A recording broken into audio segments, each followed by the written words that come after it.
ستي قالت لي اللي تسقف له يجي يرقص. المثل ده بيتقال على الناس اللي ممكن مثلا تبقى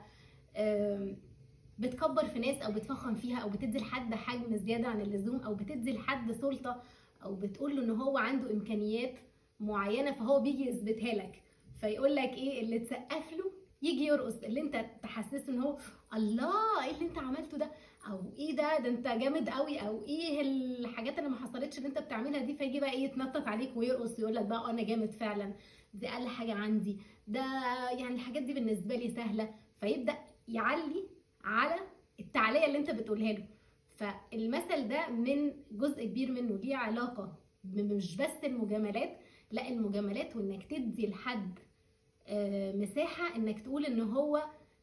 قادر على حاجه معينه او تعظم فيه بشكل معين، وبالتالي هو يمشي معاك على نفس الخط وعلى نفس الموجه، وانتوا الاتنين تبقوا بتعلوا على بعض، ان انت لو بتجامله فهو بيزود عليك، او لو بتديله وضعه فهو كمان بيعلي عليك، فيقول لك اللي تسقف له يجي يرقص.